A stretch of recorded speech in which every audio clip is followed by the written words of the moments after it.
There are places on this earth where the boundary between the human and the divine becomes thin, where the accumulated weight of millions of prayers offered across thousands of years by millions of souls has charged the very air with something that cannot be measured but can be felt.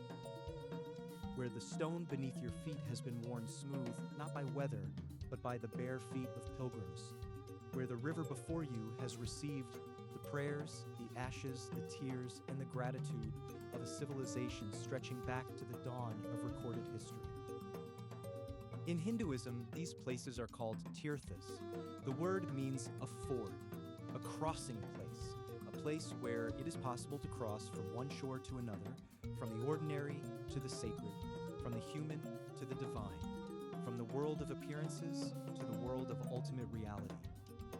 The Hindu tradition has identified hundreds of such crossing places across the Indian subcontinent and beyond. Some are cities, some are rivers, some are mountain peaks, some are temples of extraordinary antiquity and power. Some are forest groves where ancient sages once sat in meditation and left behind a permanent imprint of their realization. Today, we journey to the most important of these sacred places, the 7 sacred cities, the sacred rivers, the great temples, the mountain peaks where heaven and earth meet. And we ask not just where they are and what they look like, but why they matter. What a pilgrimage to these places means to the 1 billion souls for whom they represent the most sacred geography on earth. If there is one city in the world that can claim to be the spiritual center of Hinduism, the place where the tradition is most intensely concentrated, most vividly alive, and most deeply itself, it is Varanasi. Varanasi, also known as Kashi, the city of light, and as Benares, sits on the western bank of the Ganges River in the state of Uttar Pradesh in northern India. It is widely considered the oldest continuously inhabited city on Earth. Archaeological evidence suggests human settlement here as far back as 3000 BCE. The Greek historian Herodotus wrote about it. The Chinese Buddhist pilgrim Xuanzang visited it in the 7th century CE. The Mark Twain visited it in the 19th century and wrote that it was older than history, older than tradition, older even than legend, and looks twice as old as all of them put together. But Varanasi is not old in the way a museum is old, preserved and inert. It is old the way a river is old, constantly moving, constantly alive, the same water, and yet never the same water twice. For Hindus, Varanasi occupies a theological category, unlike any other city on earth. It is understood to be the city of Shiva himself, the place where the god of dissolution has chosen to reside on earth. Shiva is said to stand at every dying person's ear in Varanasi and whisper the Taraka mantra, the mantra of liberation, so that every soul that dies in Kashi attains moksha regardless of its accumulated karma. Kashikand 26.52 of the Skanda Purana states this extraordinary promise. At the moment of death in Kashi, Shiva himself whispers the Taraka mantra into the ear of the dying. By this, the soul is liberated from the cycle of birth and death. There is no place equal to Kashi for the attainment of liberation. This is why Varanasi has been, for thousands of years, the place where devout Hindus go to die. The elderly, the terminally ill, simply devout, all come to Kashi to spend their final days hoping to draw their last breath in the city where Shiva himself guarantees liberation. The physical heart of Varanasi is the Ghats, the long flights of stone steps that descend from the city down to the river's edge, stretching for several kilometers along the western bank of the Ganges. There are approximately 88 Ghats in Varanasi. Each one has its own character, its own history, its own particular sacred function. Before dawn, in the Brahma Muhurta, the Ghats come alive. Thousands of pilgrims descend the steps and enter the river for the morning bath. Priests perform puja on stone platforms beside the water. Bells ring in the temples above. The air fills with the smell of incense and marigold flowers. The river receives the prayers, the offerings, and the gratitude of thousands of souls simultaneously. As the sun rises over the eastern bank, the Ganges flows north at Varanasi, and the sun rises over the opposite bank, the scene achieves a beauty that has stopped the breath of visitors for millennia. The golden light falls across the wide river. Boats drift slowly on the current. The ancient temples and palaces of the city rise above the ghats in the background, and the ghats themselves are alive with the morning ritual of an entire civilization greeting the sacred river and the sacred sun. The most sacred of all the ghats is Dashashwamedh Ghat, the place where, according to Hindu tradition, Brahma performed the Dashashwamedh Yajna, the 10-horse sacrifice, to welcome Shiva back to Kashi. Every evening at the Dashashwamedh Ghat, a ceremony of extraordinary beauty takes place, the Ganga Artar. 7 young priests stand on the stone platforms at the river's edge, each holding a magnificent, multi-tiered brass lamp blazing with flames. In perfect synchronization, they wave these great lamps in slow circles before the river, offering light to Ganga, the sacred river, as if she were a deity receiving puja. Bells ring, drums beat, conch shells sound. The flames reflect on the dark river. Thousands of people watch from the ghats and from boats on the water. The Ganga Aarti has been performed every single evening in Varanasi without interruption for as long as anyone can determine. It was performed during the Mughal invasions, it was performed during the colonial period, it was performed during floods and fires and the upheavals of independence. Every evening at sunset, the river receives her lamp. 2 of Varanasi's ghats are dedicated exclusively to cremation, Manikarnika Ghat and Harishchandra Ghat. At these ghats, the funeral pyres burn continuously, 24 hours a day, 7 days a week, 365 days a year. They have been burning without interruption for centuries. The sight of the burning ghats is one of the most profound and confronting experiences a human being can have. Here, death is not hidden, it is not sanitized or removed to a clinical facility. It is public, immediate, and surrounded by the full context of Hindu spiritual understanding. The body returns to fire, the soul moves on, the river flows past, and somewhere above, Shiva whispers. Mark Twain, who was not a Hindu and had no obligation to find the burning ghats meaningful, wrote of Varanasi, "Benares is older than history, older than tradition, older even than legend, and looks twice as old as all of them put together." Beyond the Ghats, Varanasi contains thousands of temples. Some sources say more than 23,000. The most important is the Kashi Vishwanath Temple, the Golden Temple, dedicated to Shiva as the Lord of Kashi. Its Shikara, the temple tower, is covered in gold, donated by the Maratha ruler Ahilyabai Holkar in the 18th century. It is one of the 12 Jyotirlingas, the most sacred Shiva shrines in all of India. And pilgrims come from across the country and the world to receive the darshan, the sacred site of the Vishwanath Linga. No element of the physical world is more sacred in Hinduism than the Ganges River. She is not merely a river, she is a goddess, Ganga Devi, one of the most beloved and most powerful divine beings in the Hindu tradition. She is worshipped as a mother, as a purifier, as a liberator. She receives the prayers and the ashes and the offerings of hundreds of millions of people, and she has been doing so for as long as the Hindu tradition has existed. The Ganges rises in the Himalayas at the Gangotri Glacier in Uttarakhand at an altitude of approximately 3,900 meters, 100 meters.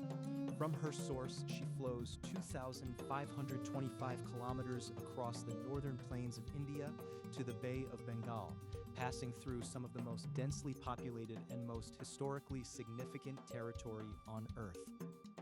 At every point along her course, the Ganges is sacred.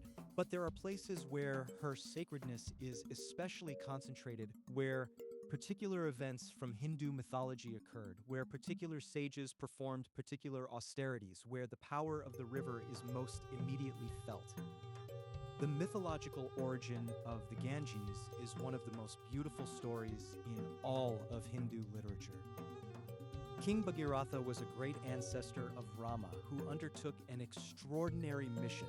His ancestors, 60,000 princes, had been burned to ashes by the curse of the sage Kapila. Their souls were trapped in the underworld, unable to attain liberation because their funeral rites had never been properly performed.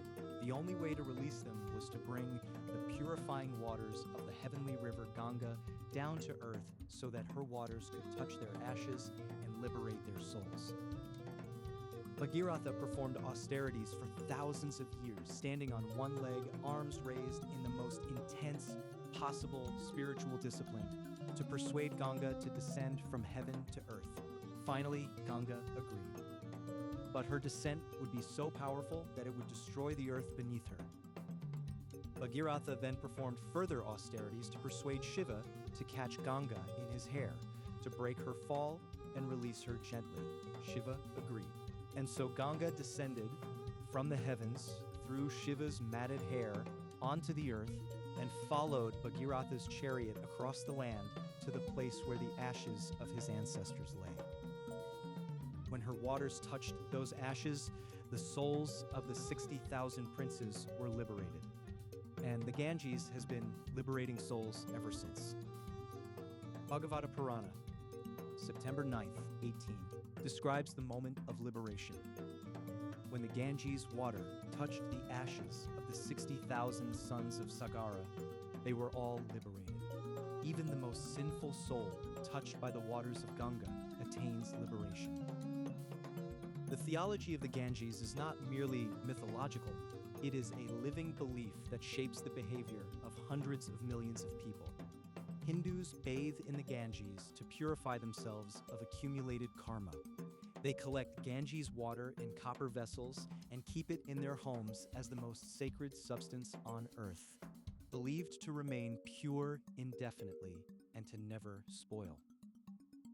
They carry the ashes of their deceased family members to the Ganges for immersion, and many, like the pilgrims to Varanasi, make the journey to her banks to die beside her.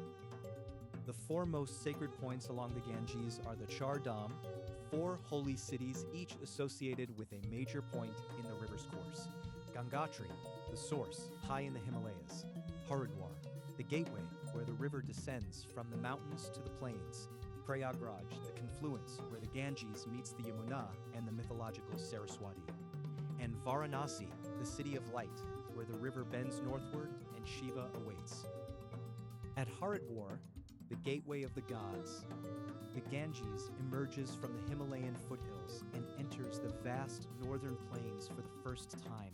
The Har Ki Pauri Ghat at Haridwar is the site of one of the most sacred acts in Hindu pilgrimage, bathing in the river at the exact point where she leaves the mountains. The evening Ganga Aarti at Haridwar, similar to the one in Varanasi but performed in a different setting, draws thousands of devotees every evening to the river's edge. At Prayagraj, formerly known as Allahabad, the Ganges meets the Yamuna at a confluence called the Triveni Sangam. The two visible rivers, the brown-green Ganges and the blue-green Yamuna, flow side by side for some distance before merging, their different waters visibly distinct even as they join. And at this confluence, the invisible Saraswati is said to flow underground, joining the two visible rivers in a sacred triple meeting. This is the most sacred bathing point in all of Hinduism, the Sangam. And it is here that the Kumbh Mela, the greatest human gathering on earth, takes place every 12 years. In the 8th century CE, the great philosopher and theologian Adi Shankaracharya, one of the most significant figures in all of Hindu history, established a system of 4 sacred sites at the 4 corners of the Indian subcontinent. These 4 sites, the Char Dham, the 4 sacred abodes, were chosen to represent the spiritual unity of the entire subcontinent and to encourage pilgrims to traverse the land in a great sacred circuit. The four sites are Badrinath in the north, high in the Himalayas of Uttarakhand, dedicated to Vishnu. Dwarka in the west, on the coast of Gujarat, the legendary kingdom of Krishna. Puri in the east, on the coast of Odisha, the city of the Jagannath temple. And Rameshwaram in the south, on an island off the coast of Tamil Nadu, the place from which Rama built his bridge to Lanka. To complete the Char Dham pilgrimage, to visit all four sites in a single journey, is one of the most spiritually significant undertakings a devout Hindu can perform. It is understood to be equivalent to visiting every sacred site in India simultaneously, and because the four sites are at the four geographical extremities of the subcontinent, the pilgrim's body literally traces the sacred geography of the land, the divine body of Bharat Mata, Mother India. Badrinath sits at an altitude of 3,133 meters in the Garhwal Himalayas, accessible only for 6 months of the year because snow closes the mountain roads in winter. The temple is dedicated to Badri Narayan, Vishnu, in his aspect as the lord of the Badri berry trees that grow in the region. The site is considered the place where Vishnu himself sat in meditation for thousands of years, and where the sage Narada found him seated beneath a Badri tree, covered in snow in complete absorption. The Alaknanda River, a major tributary of the Ganges, flows past the temple, and pilgrims bathe in the tapt Kund, a natural hot spring beside the icy river before entering the temple. Badrinath is one of the 108 Divya Desams, the 108 temples of Vishnu celebrated in the devotional hymns of the Tamil Alvars, and it is also one of the Panch Badri, the 5 Vishnu temples of the Garhwal region. Dwarka, on the westernmost tip of the Gujarat coast, is the city that Krishna himself is said to have built as his kingdom after leaving Mathura. The city is mentioned in the Mahabharata and the Bhagavata Purana as a magnificent golden city that Krishna constructed in the sea, a city so beautiful that Vishwakarma, the divine architect, himself designed it. Dwarkadish Temple, the temple of the Lord of Dwarka, is the primary sacred site. Dating in its current form to the 16th century CE, it is built on a site considered sacred since antiquity. Archaeological underwater excavations in the Gulf of Khambhat have found ancient submerged structures that some scholars believe may be the remains of a historical Dwarka. For Krishna devotees, the Vaishnavas of the Gujarat and Rajasthan regions, Dwarka carries an emotional weight that goes beyond the merely historical. This is where the divine lover, the divine teacher, the divine king lived his human life. The stones of Dwarka were touched by Krishna. Puri, on the eastern coast of Odisha, is the home of the Jagannath Temple, one of the 4 sacred abodes of the Char Dham, and one of the most important and most distinctive temple complexes in all of Hinduism.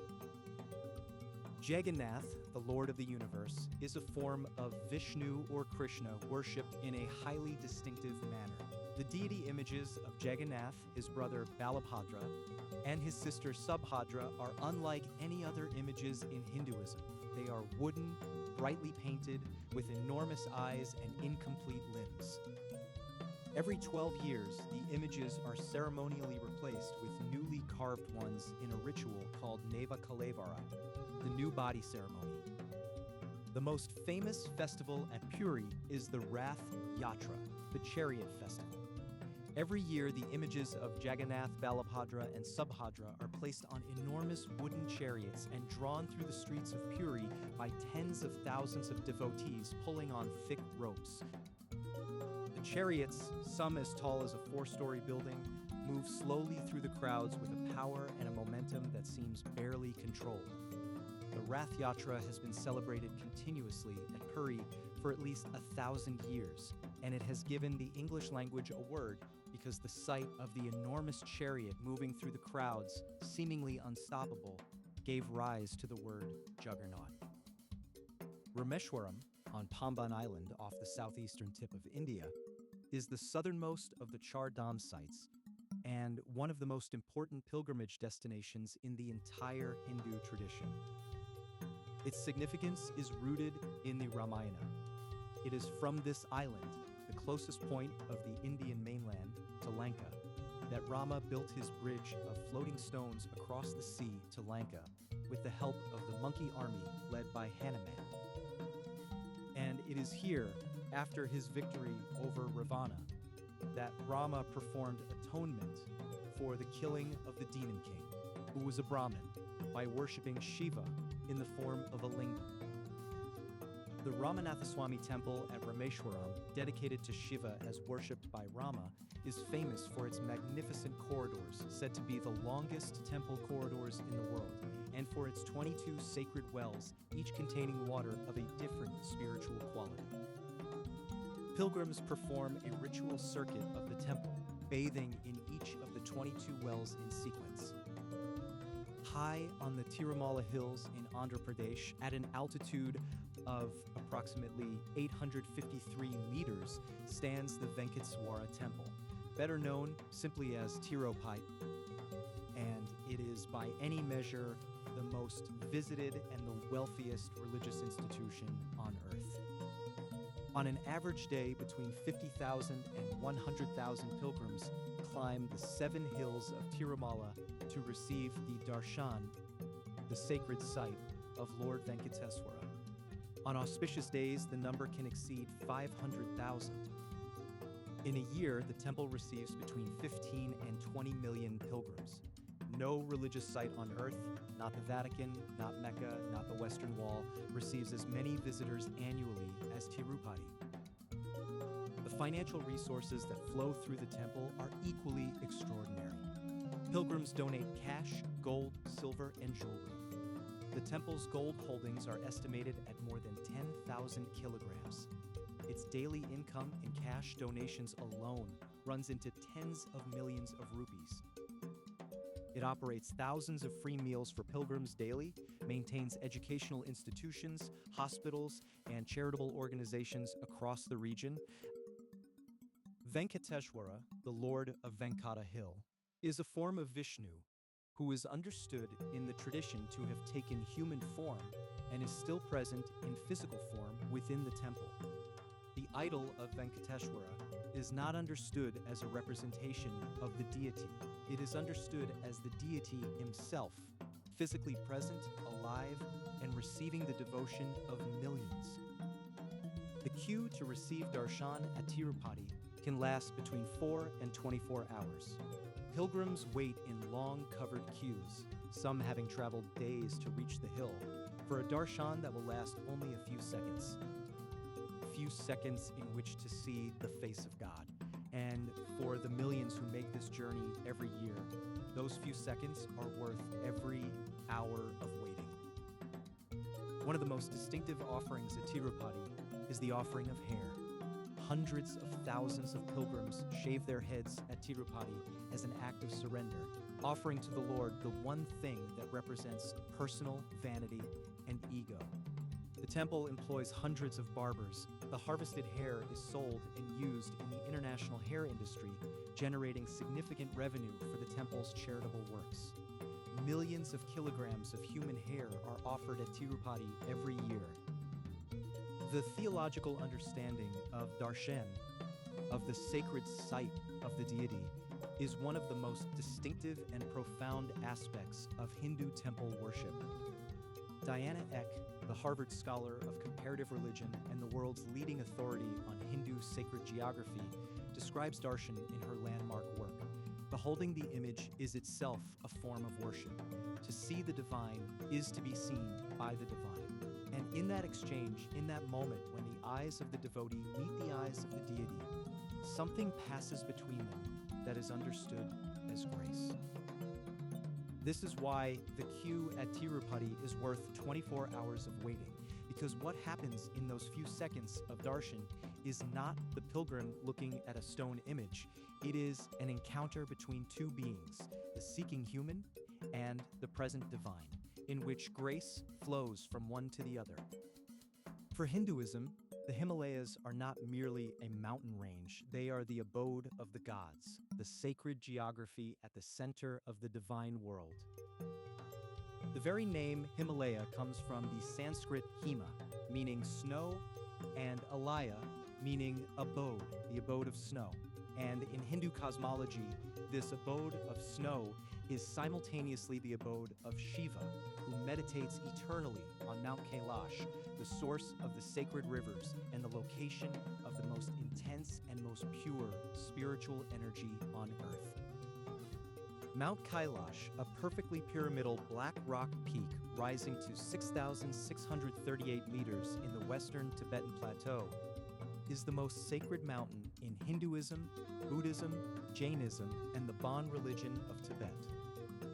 It is the center of the universe in Hindu cosmology, identified with Mount Meru, the axis mundi, around which the entire cosmos revolves. For Hindus, Mount Kailash is the home of Shiva and Parvati. On its summit, Shiva sits in eternal meditation, the source of the cosmic river Ganges flowing from his hair, the crescent moon in his matted locks, his eyes half closed in absorption so deep that the universe is sustained by it. Mount Kailash has never been climbed. Despite being surrounded by peaks that have been summited, despite the existence of technical mountaineering expertise that could certainly reach its summit by common consent of all four traditions that regard it as sacred, it has been left unclimbed. To summit it would be to violate the home of the divine. Pilgrims instead perform the Kailash Parikrama, the circumambulation of the sacred mountain, a circuit of approximately 52 kilometers at altitudes exceeding 5,000 meters, crossing a high mountain pass and descending to complete the full circuit of the mountain. This walk, performed over 3 days, is one of the most physically demanding and spiritually intense pilgrimages on earth. The Shiva Purana, February 1st, 14, expresses the sacred nature of Kailash. Just as the Lord of Mountains is the greatest of all mountains, and Ganga the greatest of all rivers, so Kailash is the greatest of all sacred places. There is nothing more sacred in the three worlds. The Char Dham of the Himalayas, separate from the four Char Dham established by Shankaracharya across the subcontinent, is a second Char Dham, 4 sacred sites nestled high in the Garhwal Himalayas of Uttarakhand. These 4, Yamunotri, Gangotri, are the sources of the 2 greatest rivers of northern India.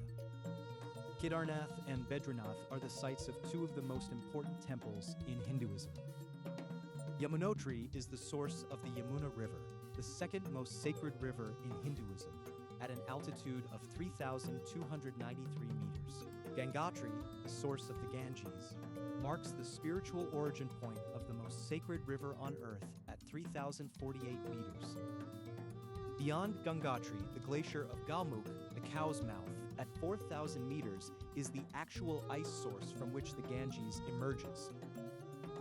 Kedarnath, at 3,583 meters, is the location of one of the most sacred and most dramatic temple sites in all of Hinduism. The Kedarnath temple, dedicated to Shiva in the form of Kedarnath, the Lord of the Field, sits in a narrow valley between towering Himalayan peaks. The temple itself, built in the 8th century CE in the North Indian Nagara architectural style, has stood for over 1,200 years. It is constructed of enormous interlocking stone slabs without mortar, in a design so structurally sophisticated that it survived the catastrophic Kedarnath floods of 2013, which destroyed everything around it, virtually undamaged. The approach to Kedarnath, a 16-kilometer trek from the roadhead at Gaurakund, passes through landscapes of extraordinary beauty. Alpine meadows, rushing mountain streams, views of Himalayan peaks rising above 6,000 meters. The journey itself, the physical effort of the ascent, is understood as tapas, spiritual austerity, that prepares the pilgrim to receive the grace of the place. Approximately 150 kilometers south of Delhi, in the heart of the northern plains of India, lies a small region called Braj. It is, for the hundreds of millions of Krishna devotees in the Hindu tradition, the most emotionally charged geography on earth. Because Braj is where Krishna was born, where he grew up, where he played, where he loved, and where he revealed his divine nature to those fortunate enough to be present. Mathura, the city of Krishna's birth, is one of the 7 sacred cities of Hinduism. The Krishna Janmabhoomi, the birthplace of Krishna, is marked by a complex of temples built on the site, traditionally identified as the prison cell where Devaki gave birth to the divine child at midnight more than 5,000 years ago, according to Hindu tradition. But it is the surrounding region of Vrindavan, 12 kilometers from Mathura, that is the emotional heart of Krishna devotion. Vrindavan is where the young Krishna spent his childhood and youth among the cowherd community of Nanda and Yashoda, where he played with the cowherd boys, where he stole butter from the neighborhood pots, where he danced with the gopis under the full moon, where he played his divine flute on the banks of the Yamuna River. Every grove, every hill, every bend of the river in Vrindavan is associated with a particular episode from Krishna's life. The Siva Kunj, the grove of service, is where Krishna and Radha are said to meet nightly in their divine play. The Nidhavan, the forest of treasure, is another such grove sealed at night because the divine couple is believed to still dance there in the darkness. The Yamuna River, as it flows through Vrindavan, is one of the most sacred waterways in all of Hinduism. Its waters are dark and still compared to the rushing Ganges. And in Hindu tradition, this darkness is explained as the color of Krishna himself, the divine darkness that contains all light. To bathe in the Yamuna at Vrindavan is to immerse oneself in the sacred geography of divine love. Bhagavata Purana.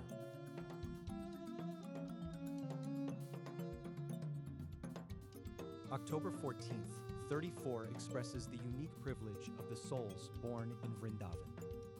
How wonderful is the good fortune of the residents of Vrindavan. They have taken birth in the very land where the Supreme Lord himself took his human form and performed his divine plays. Their eyes daily behold what the greatest sages can only dream of. Vrindavan today is home to more than 5,000 temples, one of the highest concentrations of temples of any small town in the world. The major ones, the Banki Bahari Temple, the Radha Raman Temple, the Iskos Temple, the Govindadeva Temple, attract millions of pilgrims annually. But even the smallest, most ancient, most crumbling temple in a back alley of Vrindavan is understood to stand on ground where the divine once walked. The tradition of parikrama, of walking the sacred circuit of the land, is particularly intense in Braj. The full Braj parikrama, the circumambulation of the entire sacred geography of the region, covers approximately 84 kilometers and passes through all the major sites associated with Krishna's life. Devotees perform this walk barefoot because the ground of Braj is considered so sacred that shoes are an inappropriate barrier between the pilgrim's feet and the holy earth. We have traveled far in this episode, from the burning ghats of Varanasi to the golden light of the Ganges at dawn, from the Himalayan peaks where Shiva meditates to the forest groves of Vrindavan where Krishna played, from the 4 sacred corners of the subcontinent to the richest temple on earth. But we have not yet asked the most important question: why? Why do people make these journeys? Why does a farmer from Tamil Nadu save for years to travel to Badrinath, a journey of thousands of kilometers to a mountain temple open only 6 months a year? Why does an elderly woman make the 16-kilometer trek to Kedarnath on foot? Why does a mother bring her seriously ill child to bathe in the Ganges? Why do tens of millions of people converge on Prayagraj every 12 years to bathe at the confluence of sacred rivers? The answers are multiple, and they operate at different levels simultaneously. At the most practical level, a pilgrimage is an act of faith. It is the body making visible what the heart believes. It is the physical expression of spiritual commitment. When you give up weeks of ordinary life, Spend your savings, endure physical hardship, and travel to a sacred place. You are not just visiting a location. You are making a statement with your entire life about what you value and what you believe. At a deeper level, pilgrimage is understood in Hindu theology as a practice of transformation. The physical journey mirrors the inner journey. The hardship of the road is tapas, the purifying fire of austerity. The surrender of ordinary comfort is an act of renunciation. The arrival at the sacred place is a foretaste of the soul's ultimate arrival, the return to its source in Brahman. Skanda Purana 1.2.13.41 describes the transforming power of pilgrimage. The very dust of a tirtha purifies the soul. The air breathed at a sacred place carries merit. The water drunk there brings liberation. The sight of the deity there removes the accumulated karma of countless lifetimes. At the deepest level, pilgrimage is an act of love. The devotee goes to the sacred place, not for what they can receive, but for the privilege of being in the presence of the divine. Like a child crossing a great distance to visit a beloved parent, like a lover traveling to be near the beloved. The journey itself is the offering. The presence at the sacred place is the reward. Diana Eck writes that in the Hindu understanding, every sacred place is a crossing point, a tirtha, where the human and the divine become permeable to each other, where the ordinary world becomes transparent to the sacred reality that underlies it, and the act of pilgrimage is the act of deliberately seeking out these crossing points, of going to the places where the veil is thinnest. We have come to the end of our journey through the sacred places of Hinduism, and to the end of this 7-part series on the world's oldest living religion. We began in the Indus Valley 5,000 years ago, with a civilization building cities beside great rivers, already observing rituals of purification that would still be practiced 4,000 years later. We explored the core beliefs that have sustained this tradition across the millennia: Brahman, Atman, Dharma, Karma, Samsara, Moksha. We entered the library of sacred texts, the oldest scriptures in human history. We met the gods, 330 million faces of one infinite reality. We celebrated the festivals that make theology visible, tangible, and communal. We traced the sacred rhythms of the Hindu day and the sacred arc of the Hindu life. And today we have traveled to the places on earth where the divine and the human have been meeting for longer than recorded history. What does all of this add up to? What is Hinduism, ultimately? It is a civilization's 4,000-year answer to the deepest questions a human being can ask. What is real? What am I? Why is there suffering? How should I live? What happens when I die? What is the purpose of existence? And the answers it offers, in all their diversity, in all their philosophical richness, in all their devotional warmth, in all their practical wisdom, converge on a single affirmation. The infinite reality that underlies all of existence is not alien to you. It is not far away. It is not accessible only to the specially privileged or the unusually pure. It is your own deepest nature. It is what you are when the noise of ordinary life quietens enough for you to hear it. The Chandogya Upanishad says it most simply: Tat Tavam Asi, that thou art. That, the infinite, eternal, unchanging ground of all existence, thou art. You are that, not a part of it, not a reflection of it, not a distant relative of it. That thou art. This has been the Sanatana Dharma series, 7 episodes on the world's oldest religion. If these videos have opened a door for you into a tradition you had not understood before, into questions you had not considered before, into a vision of reality that enlarges your own, then share them with someone who might walk through that same door. Subscribe to the channel for more explorations of the world's great spiritual traditions, its greatest stories, and its deepest questions. Thank you for making this journey with us.